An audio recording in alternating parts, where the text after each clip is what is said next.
యేసు ప్రభు ఎందుకు శ్రమలు అనుభవించి చనిపోయాడు అన్న ప్రశ్నకు జవాబుగా 5 వచనాలు మనము గుర్తించాలి. ఎందుకు యేసుక్రీస్తు శ్రమలు అనుభవించాడు, ఎందుకు మరణం పొందాడంటే మొదటిది మరి పేతురు రాసిన మొదటి పత్రిక 3వ అధ్యాయం 18 చూస్తే, ఏలయనగా మనల్ని దేవుని యొద్దకు తెచ్చుటకు అనీతిమంతుల కొరకు నీతిమంతుడైన క్రీస్తు శరీర విషయంలో చంపబడి ఆత్మ విషయంలో బ్రతికింపబడి పాప విషయంలో ఒక్కసారి శ్రమపడిను. ఎందుకు వస్తారు అంటే మనం జ్ఞాపకం చేసుకోవాలి. ఎందుకు మరి యేసుక్రీస్తు శ్రమలు అనుభవించాలంటే శిలువ రక్షణ ఆధారమైనది. మనల్ని దేవుని యొద్దకు తెచ్చడానికి, దేవుని యొద్దకు నడిపించడానికి శ్రమలు వస్తాయి, దేవుని దగ్గరికి రావడానికి శ్రమలు వస్తాయి. ఈరోజు మనం జ్ఞాపకం చేసుకోవాలి. ఈరోజు మన శ్రమలు ఎందుకు వస్తాయి? శ్రమలు ఎందుకు వస్తాయి? దెబ్బతగిలిందే పిల్లవాడు అమ్మ దగ్గరికి వెళ్తాడు. ఈరోజు నీకు శ్రమలు వస్తున్నాయంటే దేవుని ఎందుకు నడిపించడానికి అనే విషయాన్ని మనము మర్చిపోకూడదని దేవుని వాక్యం సెలవిస్తున్నది. దేవుని ప్రియ సంగమా, జ్ఞాపకం చేసుకోవాలి. ఎందుకు శ్రమలు యేసుక్రీస్తు శ్రమలు అనుభవించాలంటే హెబ్రీయులకు రాసిన పత్రిక 13వ అధ్యాయం 12వ వచనము మనం చదవాలి. హెబ్రీయులకు రాసిన పత్రిక 12వ అధ్యాయం 12వ వచనం మనం చదువుకున్నట్లయితే, కావున యేసు కూడా తన స్వరక్తము చేత ప్రజలను పరిశుద్ధపరచుటకై గౌని వెలుగున శ్రమ పొందెను. ఈ మార్గం పరిశుద్ధ మార్గం.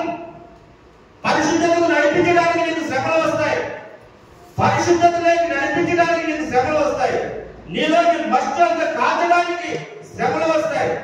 ఎందుకు శ్రమలు వస్తాయంటే, బంగారాన్ని ఎందుకు కొలిమిలో వేస్తారంటే దానిలో ఉన్న మట్టిని తీసివేయడానికి, కాల్చివేయడానికి.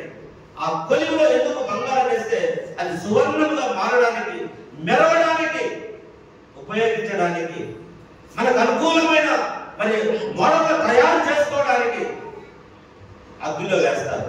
ఈరోజు నీవు కూడా పరిపూర్ణత లేని క్రీస్తులో వెలగడానికి నీకు శ్రమలు నీకు వస్తాయి. ఆ శ్రమలను త్రోసివేయకూడదు, ధైర్యంగా ఎదుర్కోవాలి. ఒక శ్రమ వచ్చిందంటే నువ్వు పోరాడి ఎదుర్కొన్నప్పుడు దానిపైన విజయం వస్తారు. యేసుక్రీస్తు ప్రభువారు శ్రమను చూసి పారిపోలేదు, ఓడిపోలేదు, కానీ వాటిని ఎదుర్కొని నిలబడి వాటిని జయం పొందారు.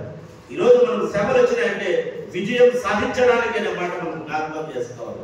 దేవుని ప్రియ సంగమా, ఉదయకాలంలో దేవుడు మనతో మాట్లాడుతున్నాడు. శ్రమలు లెక్క చేసిన ఎందుకు శ్రమలు వస్తాయి, ఎందుకు నాకు ఎన్ని శ్రమలు అనుకుంటా ఉంటామేమో, ఒకటి పోతే ఉండొస్తున్నా అనుకుంటాము. వాటి పైన నీకు విజయము దేవుడు అనుగ్రహిస్తాడు. అనేక శ్రమలు అనుభవించిన తర్వాత మనకు ఏమొస్తారంట? జీవ కిరీటం మన కోసం నిలబడి ఉంటారు, జీవ కిరీటం మన కోసం ఎదురు చూస్తూ ఉంటారు. కాబట్టి శ్రమలు వచ్చినప్పుడు పారిపోకూడదు, ధైర్యంగా నిలబడి ఎదుర్కోవాలనే దేవుని వాక్యం మనతో మాట్లాడుకోవాలి. అలాగే మూడో విషయం, ఎందుకు శ్రమలు మన యేసుక్రీస్తు ప్రభువు వారు చనిపోయాడంటే పరిశుద్ధ మార్గం కోసం. మూడోది పేతురు రాసిన మొదటి పత్రిక 2వ అధ్యాయము 21వ వచనము. పేతురు రాసిన మొదటి పత్రిక 2వ అధ్యాయము 21వ వచనం. క్రీస్తు కూడా మీ కొరకు బాధపడి మీరు తన అడుగుజాడల యందు నడుచుకున్నట్లు నీకు మాదిరి ఉంచిపోయాను. ఎందుకు ఈరోజు నీకు శ్రమలు ఎందుకు వచ్చినాయంటే నీకు కొన్ని మాదిరిగా ఉంచిపోయినాడు. నీవు కూడా నా మాదిరి శ్రమలు అనుభవించాలని.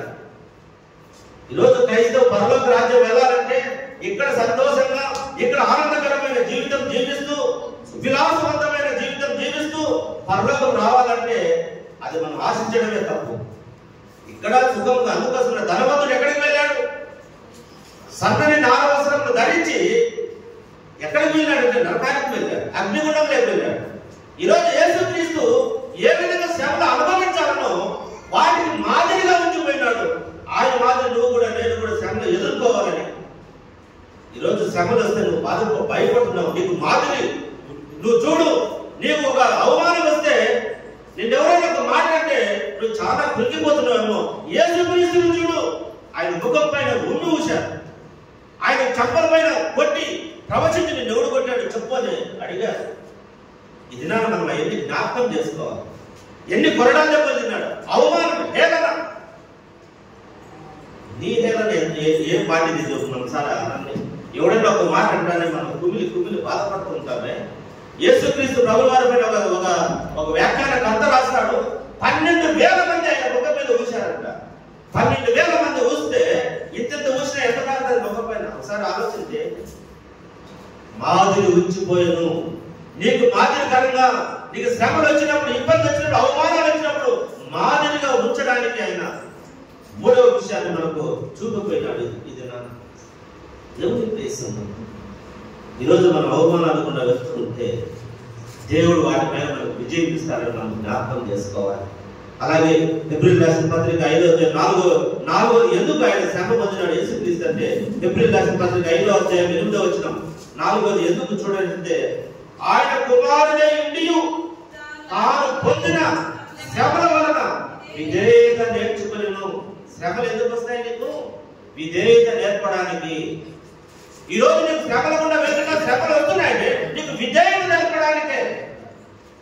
విధేయత లేనివాడు, వినయం లేని వాడికి శ్రమలు వస్తే ఏం చేస్తాడు? విధేయత నేర్చుకుంటాడు. యేసుక్రీస్తు ప్రభువు దేవాది దేవుడు ఇంటి కూడా విధేయత అవసరమా? శ్రమ పడాలా విధేయత నేర్చుకోవడానికి? నీకు మాదిరి, నీకు గుణపాఠం.